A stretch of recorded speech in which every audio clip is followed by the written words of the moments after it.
Navratri special show ज्योतिष आचार्य के संग आपका स्वागत है। आज है दूसरा नवरात्र जो मां ब्रह्मचारिणी और समर्पित है। माना जाता है कि मां की उपासना के तप स्वयं और आत्मबल की प्राप्ति होती है। आज हमारे साथ हैं ज्योतिषाचार्य डॉक्टर बांके बिहारी, जो कि बताएंगे दूसरे नवरात्र का महत्व, राशियों पर प्रभाव और साथ ही आसान उपाय, मंत्र जिनमें आप माता रानी का आशीर्वाद भी पा सकते हैं। चलिए जानते हैं दूसरा नवरात्र आपके लिए कितना शुभ रहेगा। गुरु जी, सबसे पहले आपको हमारे चैनल की तरफ से नवरात्रि की हार्दिक शुभकामनाएं। आज दूसरा नवरात्र है और दूसरे नवरात्रे पे क्या मंत्र है, क्या उपाय हैं, कैसे रहने वाला है आज का दूसरा नवरात्र। सभी को नवरात्र की शुभकामनाएं। आज का दूसरा नवरात्र है और आज का नवरात्र है आदिशक्ति ब्रह्मचारिणी का। तो ब्रह्मचारिणी एक विद्यार्थी के रूप में है।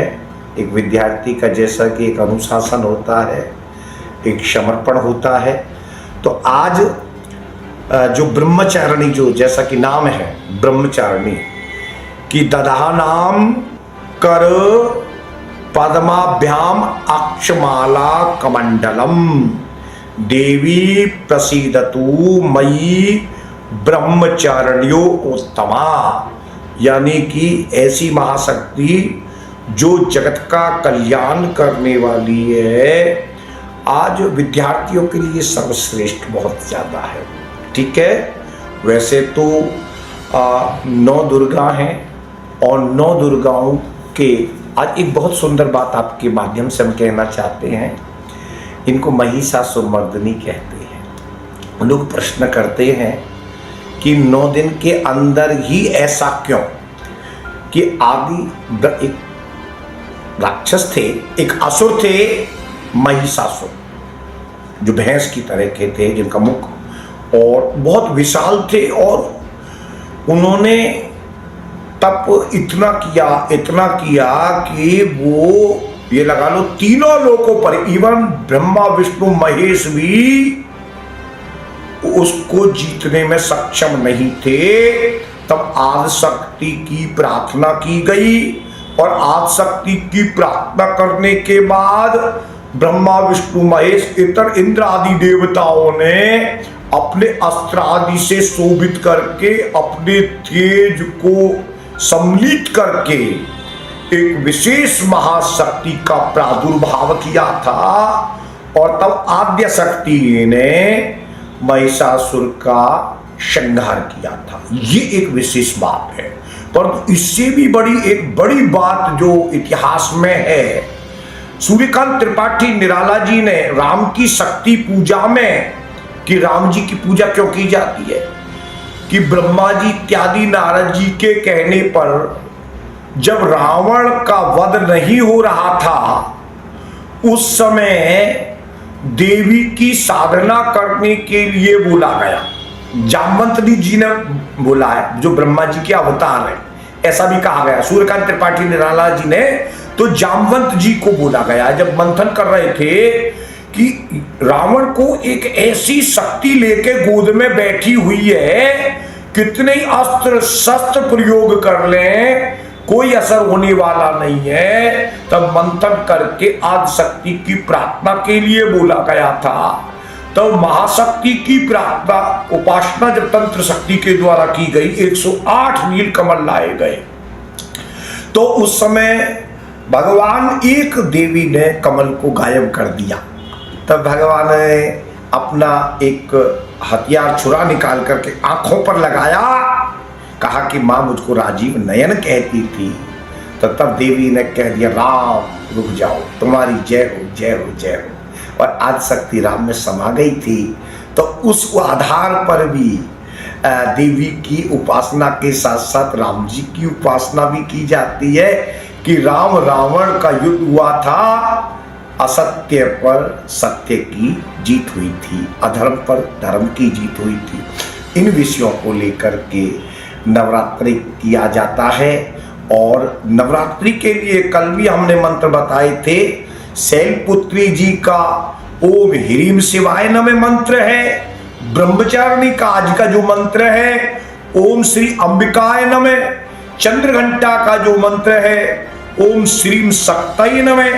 कूष्मांडी देवी का मंत्र जो है ओम ह्रीम देवई नमः। और पंचम जो स्कंद माता है ओम ह्रीम क्लीम स्वयमान्ये नमः। और कात्यायनी देवी जो है असुरों की देवी ओम क्लीम श्री त्रिनेत्राय नमः। और कालरात्रि का जो मंत्र है ओम क्लीम ऐं श्रीम कालकाय नमः। महागौरी का जो मंत्र है ओम श्रीम क्लीम ह्रीम वरदाय नमः। ओम सिद्धिदात्री का जो मंत्र है ओम ह्रीम क्लीम ऐं सिद्धे नमः। इस प्रकार से नवदुर्गा के जो आदि शक्ति को सिद्ध करने के लिए जो मंत्र किए जाते हैं ये अपने आप में बहुत ही महत्वपूर्ण है और देवियों का अलग अलग महत्व है। इस बात को गंभीरता से समझ लेना चाहिए।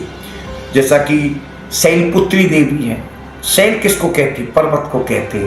स्थिरता का प्रतीक है। पहाड़ की देवी है। जैसे पहाड़ स्थिर होता है, कांस्टेंट होता है, जो पृथ्वी को भी अपने आप में समाहित करके उसको स्थिर बनाए रखता है, वो शैलपुत्री है। और दूसरी देवी ब्रह्मचारिणी, जैसा कि नाम से ही है कि विद्यार्थी जीवन में ब्रह्मचर्य का पालन करना चाहिए, तो ब्रह्मचर्य की देवी है। समर्पित महिला विद्यार्थी है। और तीसरी जो देवी है चंद्रघंटा अर्धचंद्राकार घंटा वाली विजयिनी देवी है। और चौथी जो देवी कूष्मांडा, ये संसार कूष्मांड जिसको कहते हैं, जो एक सृष्टि का आधार है, जो ब्रह्मांड की देवी उसको कूष्मांड देवी कहते हैं। जो स्कंद माता है उसको स्कंद की, जो कार्तिकेय भगवान की देवी कहते हैं। जो कात्यायनी देवी है वो वैरी की, शत्रु विजयिनी की उसकी देवी है। राक्षसों के मर्दन करने वाली देवी है। सातवीं कालरात्रि देवी है, जो नेगेटिविटी को खत्म करने वाली है, जो अज्ञानता को खत्म करने वाली है, जो असुरता को खत्म करने वाली वो कालरात्रि देवी है। महागौरी महान है, शानदार है, ब्याह इत्यादि वरदान कराने वाली देवी है। सिद्धिदात्री देवी है, जो अलौकिकता प्रदान करने वाली है, विश्व शक्ति को देने वाली है। अब विषय पर आ रहे हैं। हमारी 12 राशियां हैं। कितनी राशियां हैं?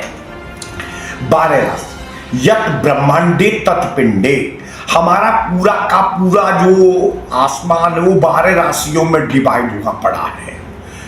12 राशियों में। और इसीलिए एक एक महीना 30-30 दिन का, 30 12 360, यानी कि 365 दिन होते हैं। तो जो पूरा का पूरा 12 महीना में, तो 12 राशियों में अपन लोग हैं मेष वृष मिथुन कर्क सिंह कन्या तुला वृश्चिक धनु मकर कुंभ मीन। तो 12 राशि के लिए एक बड़े अच्छे अच्छे मंत्र हम उनकी श्रद्धा के अनुसार बता रहे हैं। जैसा कि आपको हम बताना चाहते हैं, जैसे नवदुर्गा के लिए भी बताएंगे और 12 राशियों के लिए बताएंगे। जैसे कोई लक्ष्मी आदि शक्ति का को भगत है, जो शक्ति का भगत है, तो जैसे मेष राशि वाले हैं ओम लक्ष्मय नमः करें। वृष राशि वाले ओम शुभ प्रदाय करें। मिथुन राशि वाले ओम विष्णु पत्मय करें। कर्क राशि वाले ओम विष्णु जन्यय करें। और सिंह राशि जो है ओम कमल वासने करें। कन्या राशि ओम देव्यय करें। ओम तुला राशि ओम विमलाय करें। वृश्चिक राशि ओम वाराही देवई नमः करें। धनु राशि वाले ओम वरलक्ष्मी करें। मकर राशि वाले ओम प्रसन्नाक्षाय करें। कुंभ राशि वाले ओम हेम मालिन्य करें। मीन राशि वाले ओम क्या करें? हिरण्यई करें। हिरण्य कहते सोने को, लक्ष्मी को कहते हैं।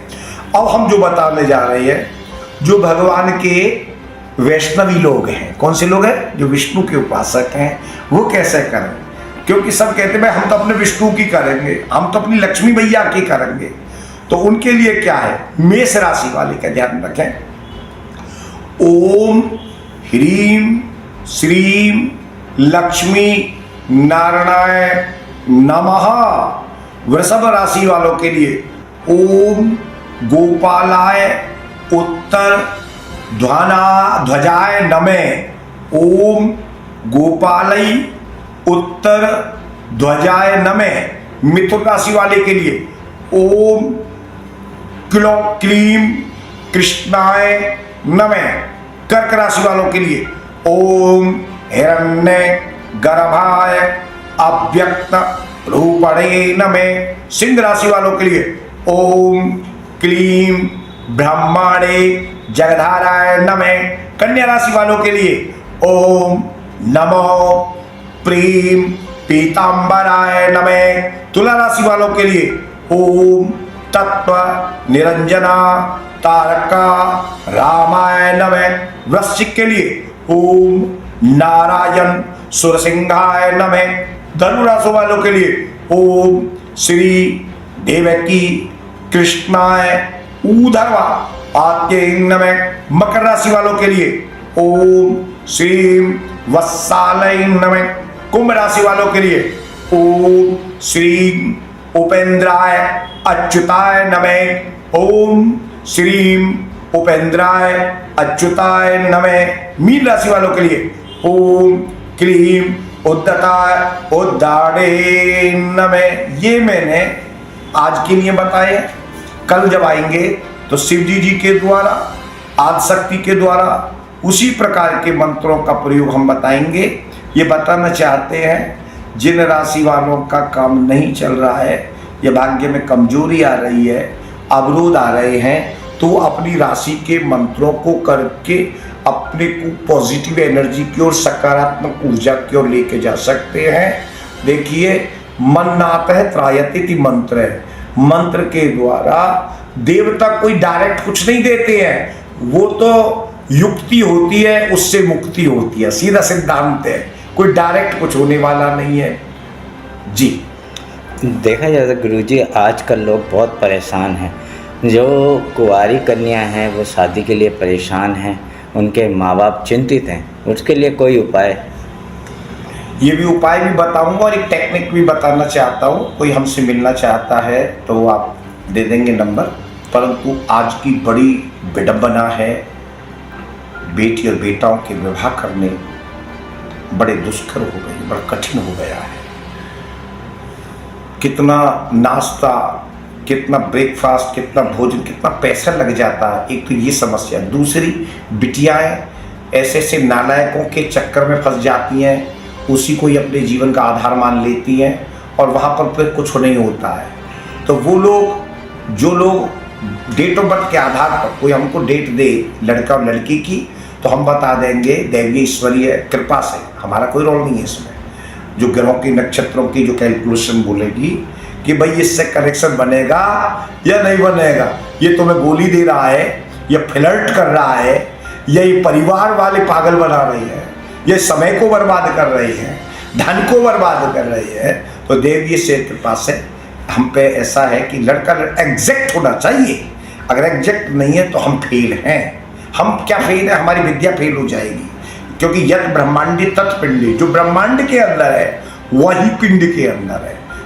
ठीक है, तो देवीश्वरी कृपा से, भगवत कृपा से हमारे पास बात कर सकता है, इसमें कोई दो राय वाली बात नहीं है जी।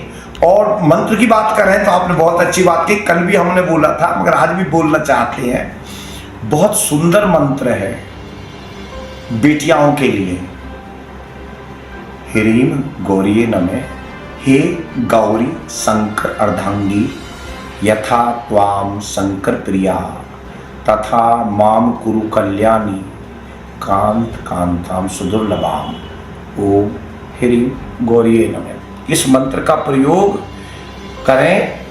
देखिए, मंत्र जो अनुष्ठान यदि हमें करना है तो उसकी विधि होती है। ऐसे नहीं कि कभी दिन में कर लिया, कभी रात में कर लिया, कभी सुबह। अनुष्ठान का मतलब है परमाणु, जैसे बारूद को एकदम इकट्ठा करके जैसे परमाणु बनाया जाता है, उसको कितने प्रकार की विधियों से निकाला जाता है, ऐसे आसन, अनुशासन, संयम, ब्रह्मचार्य विधि के द्वारा ही किया जा सकता है। वो कहते हैं गुरु जी ने मंत्र बताया, हमारा प्रयोग ही नहीं। अरे प्रयोग कहाँ से होगा? जब दूध कितना ही डाल लो, चलने छेद होंगे बर्तन में तो टिकेगा ही नहीं। तो उसके लिए आपको विधिवत रूप से उठ करके अनुशासन के साथ, विधि के साथ, आसन को मजबूत करते हुए, कंटिन्यूटी के साथ। लेडीज के लिए एक समस्या है कि वो शुद्ध अवस्था में ही करें, अशुद्ध अवस्था में नहीं, उसके लिए कोई दिक्कत नहीं है, वहाँ निरंतरता का कोई बाधा नहीं आएगी। ये बहुत महत्वपूर्ण है। ओम ह्रीं गौरे नमः, हे गौरी शंकरदांगी यथा तौम शंकर प्रिय तथा माम कुरु कल्याणी खान खान तान सुंदरलमा। ओम ह्रीं गौरे नमः। दूसरा मंत्र, लोगों के जो पत्नी आज बड़ी समस्या आ रही है, स्त्रियों से लोग बच्चे शादी कराने से डर रही है, तो ओम पत्नी मनोरमाम देवी मनोरतानुसारिणी तारिणी दुर्ग संसार सागर से कुलोद्भवाम।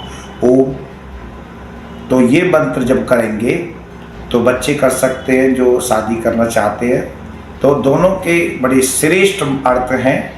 पहले का अर्थ तो ये, हे गौरी शंकर धांगी, हे गौरी, गौर पर्वत पर आपने भगवान को पाने के लिए तपस्या करी थी, इसलिए आपका नाम गौरी पड़ा। हे शंकर भगवान की अर्धांगिनी है। जैसे भगवान सब शंकर प्रिय हैं, ऐसे ही प्रिय कोई जो अनंत भगवान ने प्रारंभ से मेरे भाग्य में लिख रखा है वो मुझे प्राप्त कराओ। इस मंत्र का पत्नी मनोरमाम देवी का मतलब है सुंदर पत्नी हो जो जगत का कल्याण, मेरे कुलों का तारण करने वाली हो। ये भगवान, इस भगवान विष्णु आदि शक्ति मुझे ऐसी पत्नी का प्राप्तान कराइए। इन दोनों के मूल अर्थ हैं। तो ये अपने आप में बहुत महत्वपूर्ण जी।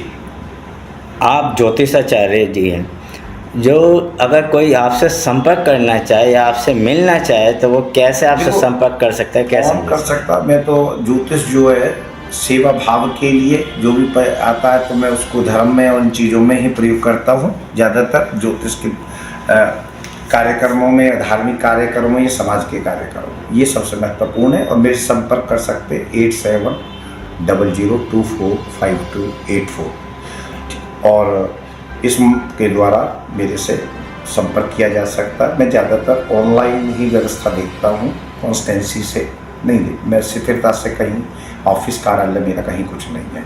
और ये सेवा के लिए है ताकि लोगों का ज़्यादा से ज़्यादा भगवान की भगवत कृपा से भला हो सके, ताकि हमारा जीवन भी सार्थक हो। आदमी में अगर आदमी की तरह आदमियत ना आए तो वो क्या करे?